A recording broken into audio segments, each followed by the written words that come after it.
Welcome to the Intercut podcast channel, the weekly pace to hear the latest on movies, TV, and entertainment that people can't cut away from.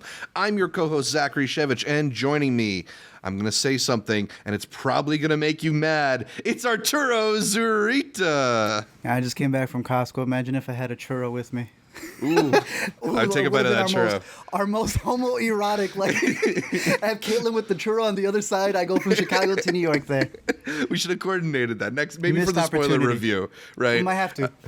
Hey, listen, anytime we're in a match, I know it's going to end love. So there's no love lost here, talking about Luca Guadagnino's next film, his new film, an intoxicating, sex-soaked tennis love triangle that's partly an edge-of-your-seat sports thriller and partly a story of interpersonal romantic power dynamics. Challengers has a tantalizing trio of Zendaya, Mike Faist, Josh O'Connor, as they play a group of young tennis players over the course of 13 years, competing for each other's hearts and some Grand Slam titles along the way. Arturo, Challengers has been one of the most hotly anticipated films of the year, of last year even.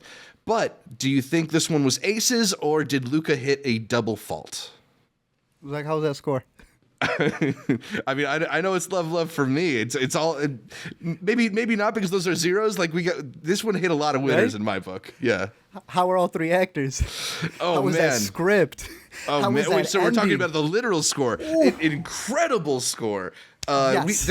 We could talk about, like, the technical qualities of this movie for a long time. I think we could talk about just the performances and the story beats for a bunch. There's so much to dig into this movie, but I just found it to be a series of pleasures. This is one of the most fun times I've had at the movies in quite a while. I was a little confused why it was in Dolby. Not that I was like, I'll catch anything in Dolby, but I wasn't really sure. The first thing you told me when you caught it was like, it's the music, dude. I'm sitting there. Yeah, it's the switches. It's the colors. It's all of it. This is a technical feat of a movie, not just as a sports movie, but Luca, I don't know what school he went to or who raised this man, but he knows desire like crazy. To mix what is the sweat of sex scenes and the sweat of a sports, almost Gatorade commercial, that combination and what he did here, I have never seen people profusely expire the way that they did in this movie. It was ridiculous. My whole audience left like we were leaving a concert. Yeah, I mean, it is an experience, right? It gets the heart rate up. I felt myself doing that meme of leaning forward in your seat like a few times during this movie, especially like as the competition grows to a climax. I mean, it is such a powerful movie. And you mentioned that, like, sweat. That sweaty feeling, ridiculous. This movie has like that like sex musk in it. It's like when you walk into a room that somebody's been having sex in, like, you just can tell it's in the air. Was that thing you said an Anchorman? Paul Rudd had that like perfume, whatever that Sex was. Panther, yeah. It's that on is it. This movie. It's dripping off this movie. We had some people who, I guess, came with their friends, never saw the trailer. When the moment happens in the hotel room, we heard room a 206. From the back. Please watch the trailer before you go, in case you don't know. But you'll find out really quick what the movie's about. Definitely. And we're going to have a more spoiler-filled review on our channel later in the week when more people have had the chance to see it. But just to mention specifically, there is like that amazing sequence of scenes that take you from the party back to the motel room. And for my money, that is some of the best filmmaking, just like script writing particularly, that we've seen in quite a while. I want to talk a bit about Justin Kuritzkes' script, because I think that, along with those performances, is really the star of the show. You have this like really incredibly deft telling of these stories that starts you in like what I guess is closer to our present in 2019, and then we dip all the way back to 13 years before that, and you bounce back and forth through history, through the romantic and friendship ups and downs that this trio has with each other. I think it does a really incredible job of sort of keeping you on your toes, not really letting you know what's coming next. It kind of like, the thing they're ultimately doing here is emulating the rhythms and feel of a good match of tennis, right? There's the back and forth, there's the turning of the momentum in different people's direction, and it's just the general rhythm of this movie is so propulsive and energetic and contagious. Yeah, I like how he talked about that. What had inspired him was seeing that Serena match where the coach had supposedly talked to her in that back and forth. That one, he didn't think that was a technicality, but then it really intrigued him that it was like, wait, you can't, like every other sport has the coach right in there. Boxing and in basketball, he's like, but you can't do that. And that's one thing that you notice that he put into the script, that volley, like you're saying, where all you follow the script and you follow the movie, and it's like the set matches that they have in tennis. You'll see a little bit of it, and then it'll jump back to some of the history in there. And it kind of feels like a Slumdog Millionaire thing that's going on, which is probably the only thing that has me intrigued. But it is done in a way where you need to watch the movie twice because they purposely keep information from you because of the way that it's volleying back and forth. Definitely. I'm not going to say that I didn't like it, but I can see people coming out of it having an issue with that part. The way that it jumps back and forth through time. I could see that too. I mean, if you pick a character who's manipulating, the director's manipulating you from the jump. But again, I kind of like that. It's the teasing of the movie. Right. And it sort of...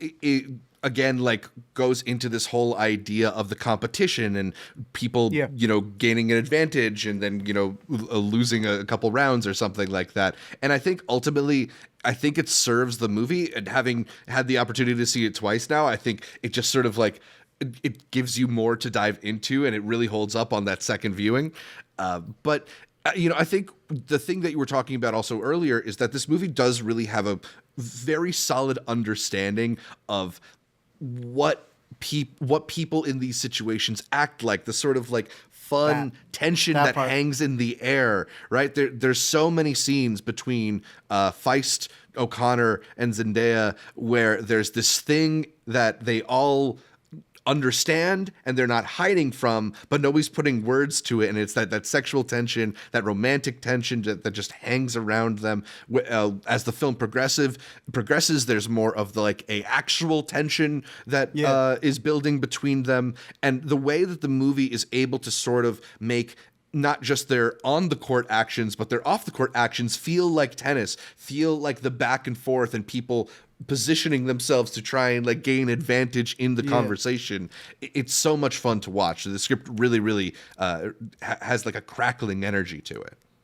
Zendaya's been talking about it. Everyone keeps telling her about the sex scenes in the movie, and surprisingly, right, this is the threesome movie. There's making out, for sure, for sure. There is no sex. Yeah, that's the thing. It's a very sexy movie, but it's a lot of like implied. It's the feeling, it's the tension, but it's not a lot of release. And the thing is, but because it's both, it's kind of like, are we talking about tennis? Or are we talking about sex? They're able to kind of like give you some of those more like climactic moments almost through the sports rather than through the sensuality. That's what Zendaya had said. She's like, everyone keeps talking about the sex, but any of the making out, all of that's just the teasing. The sex is the court. That's what they all want. And I like how in the script, the whole idea is that they're all seeking that like 15 seconds of true tennis. I like that. Because I'm starting to compare. I'm like, okay, what's that true just 15 seconds of pure filmmaking when the score and everything's just coming to a hand? It's almost like a movie where they're addicted to this high. Totally. They don't care if their codependent relationships are ruining themselves. They got a kid in the background. That kid is just always like on a corner on an elevator sleeping. It really is all three of these people doing everything to seek that high. And you keep reminding me that the screenwriter is married to Celine Song. Mr. Celine Song, yeah. The potential inspiration for Past Lives as well. They say that he's supposed to be the middle guy. John Magaro also guy, named Arthur. And they got a boy in here named Arthur. Y'all doing arts wrong. Do you feel personally attacked? Because I have gone through life feeling a lot more like an Art than I have felt like a Patrick, for sure. And there's maybe a younger, more bitter version of me that would have been like in my feelings about a movie like this. But it's just... I don't mind an of art. Yeah, We don't have smart. an array of arts. These Right. guys, or these two, they love thruples, and they love arts being the one in the middle. But that's where it also gets really interesting, because the way that they structure it, you start kind of teeter-tottering like in a tennis match. Who's winning? Who's the one do really I wanna manipulating who? Who do you... Exactly. And is it really a win at the end? Because I think the ending ends up being more like a whiplash ending, where you're getting people split of thinking, that's great, and other people going, actually, not really. We're going to say Yeah. that for later, but I think that's the crucial point to go into this movie. It's leaving it up to you to see how you observe these people. I think you said you read the script as well.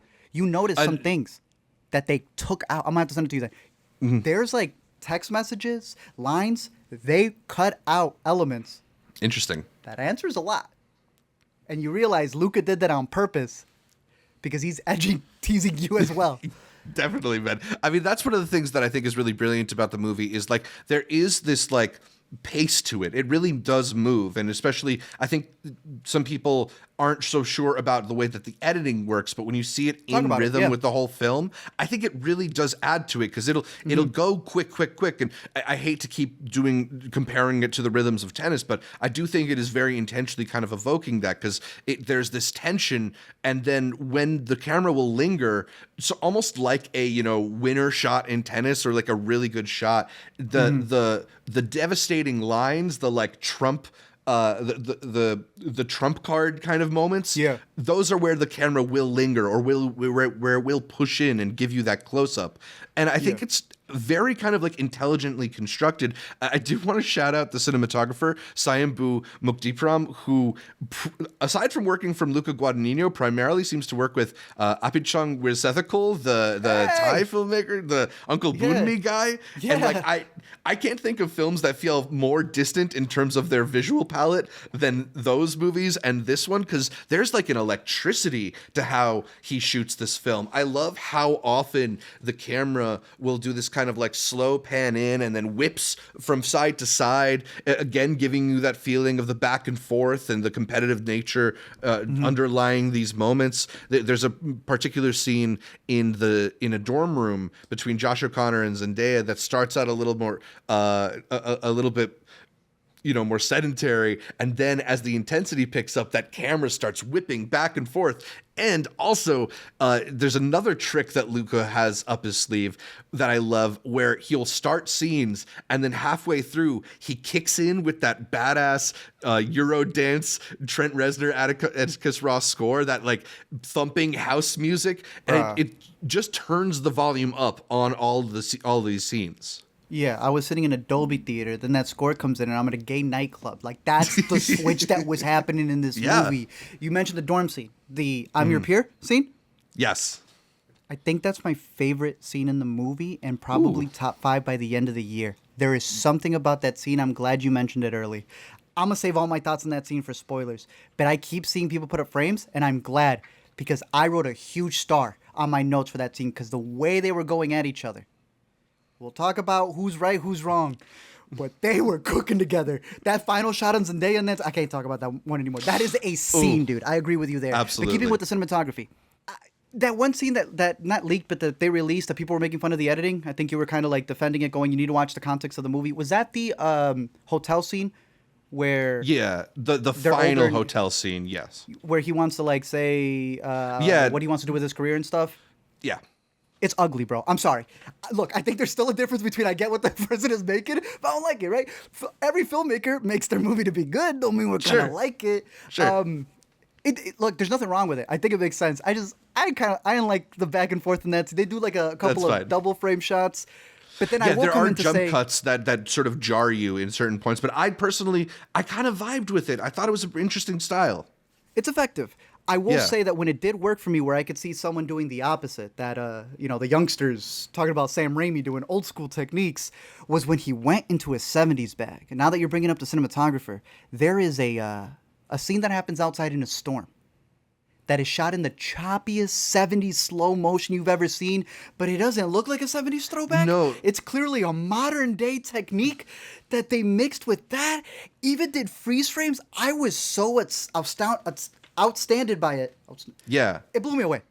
Yeah, and then the following sequence. Talk about it, because I was just going to say, because like crazy. It's this rate stretched slow mo kind of look, this like lower frame rate thing that I think you and I generally find ugly, because like, you know, it often feels like a filmmaker who didn't anticipate needing slow mo, using it to didn't compensate. Get the right camera for the frames, the frame rate.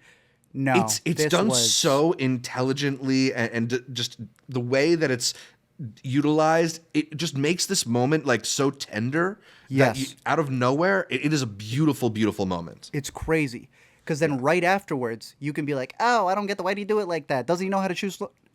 The whole final sequence, he gets one of the greatest cameras of all time and does like the most insane slow-mo of sweat dropping off. So I'm like, so you do know. He's capable of it, right? You are picking the cameras that you need for whatever the scene asks for. He's knocking it out of the park in every sense. There's a hallway shot where a character's walking and then they appear like a ghost. Do you know what I'm talking about? Mm-hmm. There's a lot of really, really beautiful moments in this movie. I think it's incredibly well shot. So much about it really, really pops off the screen. We should talk about the performances a little bit. No. This has Score.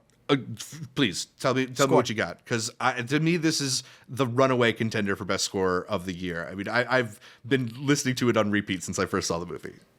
They worked with him on Bones and All. Yeah, and that's the thing, is he's, you know, one of our premier composers, but he also, or they, we should say, Ross and Reznor. You can't really predict what you're going to get. They can be a bit all over the map. Do you know how stupid I was? There's a final song, and they credit it with the actors before the title card in the credits, and it said Trent Reznor, whatever, and they wrote a song. I'm like, damn, they're jumping into music. Man, somebody tell Nine Inch Nails. I'm like, awesome. I love to see them expand. Yeah. They're the GOATs. They gave Lil Nas X that song. Ain't no composers more pro-gay rights than these two right here.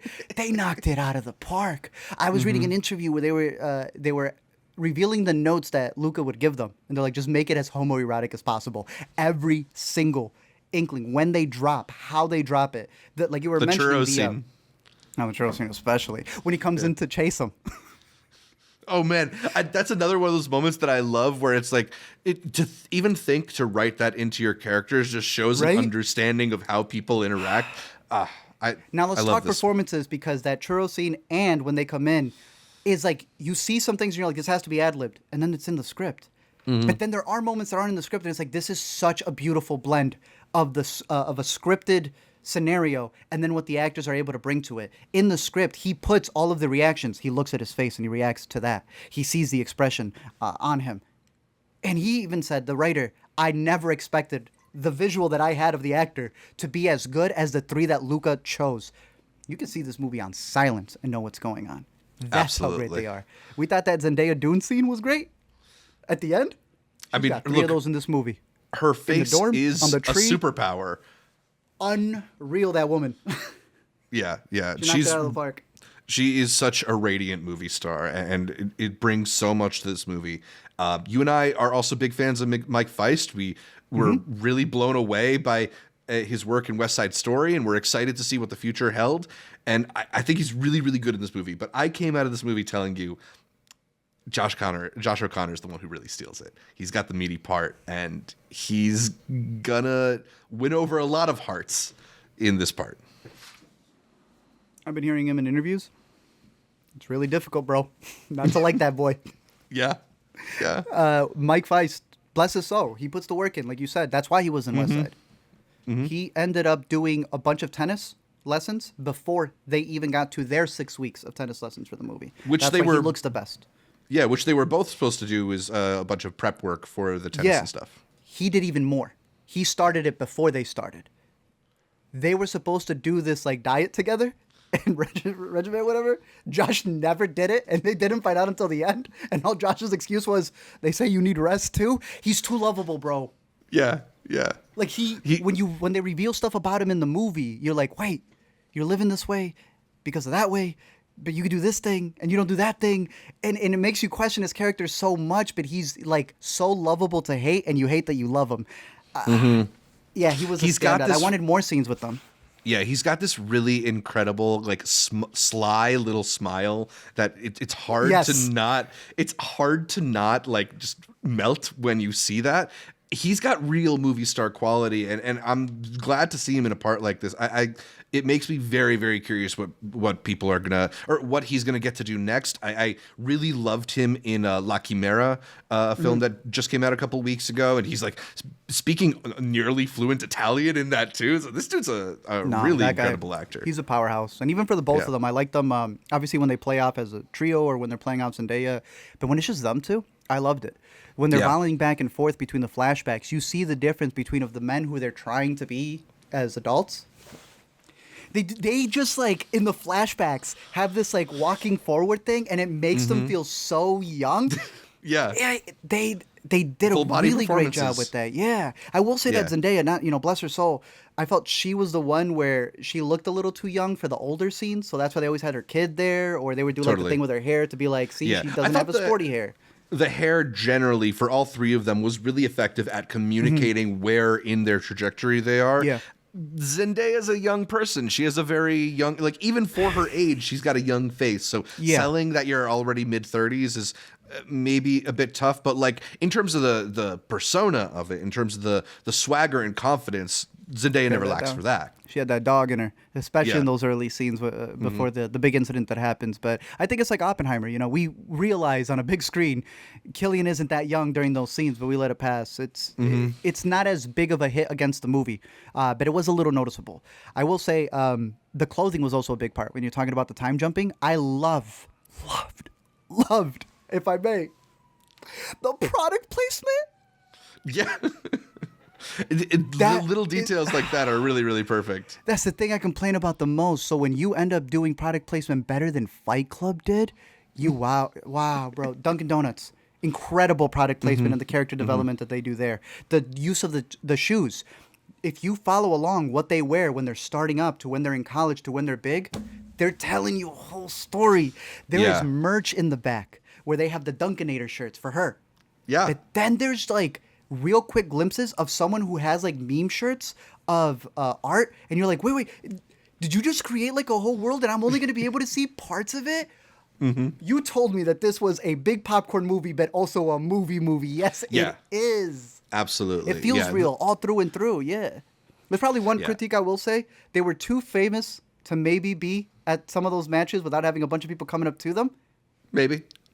And the moment I thought that, a little girl came up for an autograph, and I'm like, I guess you're going to use that. There you go. Yeah, absolutely.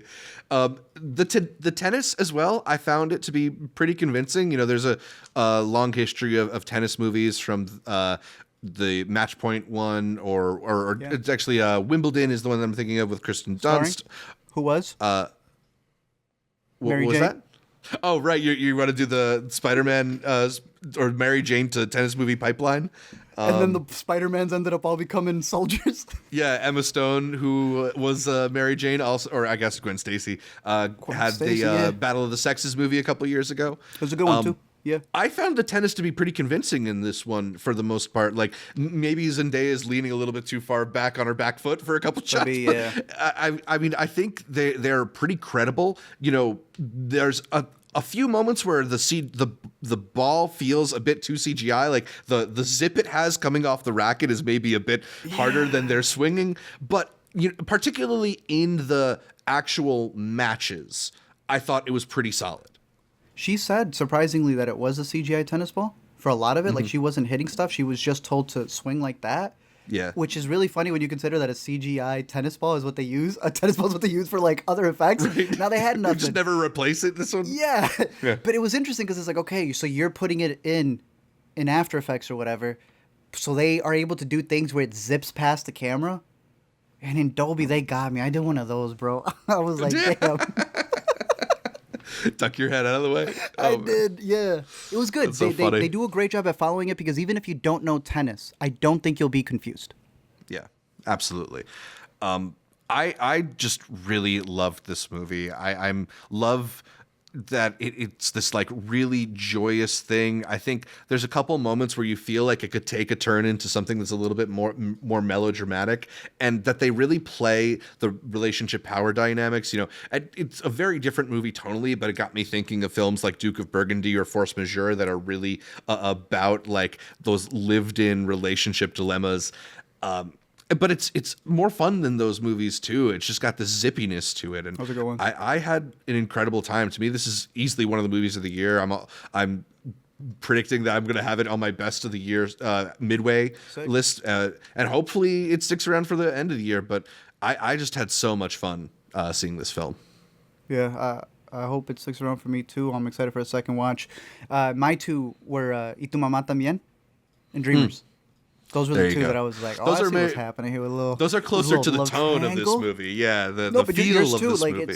It's the idea of like what they're playing off with, not just in movies, but even in like relationships. This is so fresh and new because of the codependency that they have going on. It just has you like judging them, but also you're there seeking those 15 seconds of that tennis match. Definitely. You know, he is getting you to desire it also. And in that way, it's almost a little bit like the Gavin O'Connor film Warrior with Tom Hardy and Joel Edgerton too, where you're kind of on the fence, like I'm not sure who I'm supporting. I don't know how this is going to end up. And I think what both, you know, the thing that is so cool about this film is they sort of, you know, in the way that they are depicting the tennis, like you're saying, is that like the most exciting tennis matches are not the ones where you're watching somebody dominate somebody else. It's the ones where you're watching two competitors on a level playing field. And seeing them go back and forth in that 100%. Way, you bring the best out of each other. And the way that, you know, the parallels that they're able to use between that and relationships, the dynamic that they all have with each other as characters, I think it's so smartly written. This is easily my favorite script of the year so far. The script for sure is a standout. Yeah, it's. I can't wait for more people to see this one. I had such a good time. The tournament name that they're in is ATP. That's like the thing they play in. That's like the association that controls all of tennis. Like, what are the characters? Like the NBA for the. Yeah. Oh, is it what Art? Characters? It's Art, Tashi, and Patrick. That's cute. It's cute.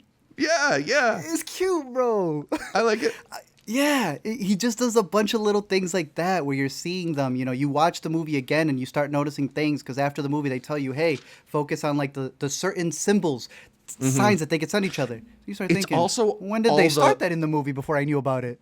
Exactly, right. It's all the things that they plant and seed for you to, you know, pick up on later on, whether it's lines that will be said by one character and then said by another, or like even little elements like very early on, they establish that on-court profanity, it causes you to lose a point. And that ends up playing a role a little bit later in the film too. It's just a very really clever script that bookends things and brings things full circle. A lot of really excellent lines. I was there for that match. And then they do the flashback, and you see them there, just really quickly, but they're there. You saw the he's not the line judge, but the person on the chair. I forget what they call him, the officiator. I guess the judge. I was like, why you look so familiar? Why do you clearly not fit in with this goody two shoes association? Tennis umpire. Umpire, okay. You know who played the umpire? Who is it? Her assistant. I recognize him from her YouTube videos. Luca said, if you're producer, can you convince your assistant? If you look him up, he's been assistant to Zendaya in everything on his IMDb. All the biggest pictures. That's her boy. That's so funny. Darnell Appling? We're getting into a little bit right here. It's not necessarily spoilers, but there is a moment. There are several moments in this movie where they break fourth walls. There's a movie drop that happens early. Yeah, I love that. Stares that characters do. That when I'm like, what is this for? Wow, you guys are just like on another level of subtext there. Hey, I he did stand out a little bit because I'm like, everybody else is not as swagged out as you, my man. Like you are. You look too cool to be a part of this organization. Right, a little too much. But that was cool to have him in there. I know Zendaya said that she had switched out certain things for her character, such as, you know, not having a nanny for her kid. It would be the mom. Mm-hmm. I feel like your character is different than you, so your character would have the nanny, but it's interesting to see the influences that are there, and especially how a big part of the movie is how they're going through tennis to be able to get up to the opens. Can they ever qualify? And how it, it's like for actors and auditions and what they do. I think Luca he did a beautiful job with it. And got some of the best actors to go along with it. And I agree with you. I think the script is going to be the thing that makes it all the way through to the end for me. Absolutely, yeah. I don't know if you think this is going to be an Oscar contender. Part of me is like, this movie's like too fun to make its way to the Oscars, but at the same time, that'd be awesome. Like I feel like we've been seeing the Oscars kind of like change what we think of as the traditional Oscars movie. And, this is a film from Luca Guadagnino, who has the sort of Academy seal of approval. And right? Zendaya is a hot star on the rise, who I'm sure the Academy would love to have at their ceremony. So I on one hand, it feels like not a traditional Oscars movie to me. On the other hand, I had so much fun with this one. I would not be surprised to see it pick up, like we talked about, a potential screenplay nomination, maybe even it's like original. an editing or cinematography nomination. I don't know what category they'd go with Josh O'Connor, Score? but he's really good. Score 100%. Oh, yeah, okay, so a couple questions right here at the end. The first being, you had mentioned the script. I think it's going to be it because he's also working on Queer, which you had mentioned. It was one of your anticipated ones, also with Luca. That shows you, like, Luca's tapped in with this dude. Mm-hmm. Out of the 3 actors, we had a little bit of a discussion on the categories for which they'd be nominated for. Yeah, so what I would guess, or at least what feels right to me, is like the film kind of has, at least for a good deal of it, it has 2 halves, right? It's the Zendaya and Mike Faist half and the Josh O'Connor half. And I feel like because a lot of Josh's story sort of takes place on its own like little island, he's kind of in a way a co-lead with Zendaya, and Mike Faist is more of a supporting role. But I'd be curious once somebody actually does the runtime math, because it might be that it's Mike and Josh are the co-leads and Zendaya is actually supporting in this movie. That's too much pushback. I don't think that'll be a good thing. But it's interesting because that's a little tangent to that is, has Zendaya had a lead role? Right. Are they doing the music thing where it's been just EPs, just mixtapes? You've been listening to an artist for 5-10 years and you're like, wait, where's the album? No, where's the album? Are they just waiting for the real solo Zendaya lead movie? Because you're right, I haven't seen this. I don't think it takes away from it at all. The performances are what they need to be time-wise and everything. But she isn't the solo lead. I'm going to argue make them all supporting since they're codependent on each other. Do the, what's the, Lakeith and... the Judas and the Black Messiah split between him and Daniel Kaluuya, Just do that. But to me, I wonder if the way that we categorize them is also who we think is in control of the story. Because I came out like you, and the more that I hear interviews, they're all well aware where people tend to side on who the scummiest are. Mm-hmm. But they've been dropping some stuff, and you may need to go check on your boy Art maybe on a rewatch. And that's the best part of it. I think that's what makes the movie so intriguing, and I think why they cut out some stuff from the script to leave that intrigue in there. But my last question for you is, yay or nay on that ending? Oh, I'm thumbs all the way up on that ending. I loved it. In fact, like my reaction to seeing it was thinking, damn, we actually need to add a Intercut award for next year for best film endings. And this right now is the front runner for me. So 10 seconds with a full censor on you and a full censor on me completely beeped. Who won? I think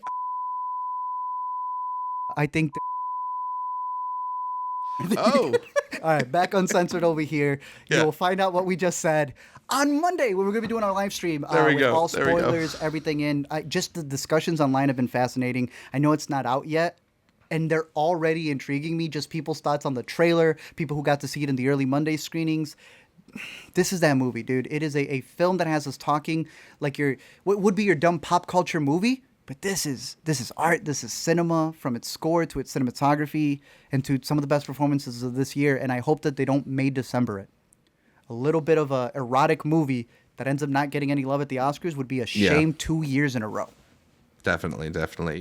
You've heard me say this before, but I think so often when you're going to the movies, you're faced with a choice between, am I going to go see something that's like about real human emotions and drama, or am I going to be able to go see something fun? And I love that challenge. It's just like, why not both? We can do both. And it's such a great time. Yeah. So hopefully we can keep talking about this one throughout the year. We're going to talk about spoilers for this one on the channel very soon. Keep it tuned to that. But I think that's all we're going to talk about challengers for right now. So make sure you're locked to the Intercut podcast, either the video feed on youtube.com/intercutpod or the audio feed available on all podcatchers. I'm available at Zshevich across social media, as well as at Multiplex Show, anywhere you find videos, artwork. Where can people find more from you? LME Movies on all social medias, from Letterboxd to YouTube and all that good stuff, or every week here on the Intercut podcast. Yes, you can catch more from Intercut across social media at Intercut Pod. Follow us on Facebook, Instagram, Twitter. You can also support our Patreon at patreon.com/intercutpod, or join our YouTube membership club. Click that button, that join button, and for as little as $3 a month, you can get access to behind the scenes content on Intercut, invitations to our monthly patron Google Hangouts, videos early, including this video is going to go out to patrons early, so you would have had it ahead of the general public if you just joined our membership or our Patreon. So once again, patreon.com/intercutpod or the YouTube membership. You can even support us on Spotify. There's lots of places where you can show the podcast some love, including iTunes, where you can leave us a much requested 5-star review. We always love to hear from the Intercuties and get that positive feedback, just the positive feedback. I don't need negative reinforcement. I do that enough on my own. You can I'll be like Art of the Movie. You can also continue the conversation on our Discord page, which you can find a link to in the description for this episode. You can get updates throughout the week from Art, from me, and from all the guests that we feature here on Intercut across those channels. Thanks again for tuning in, and until next time, are we still talking about tennis? Talk about churros.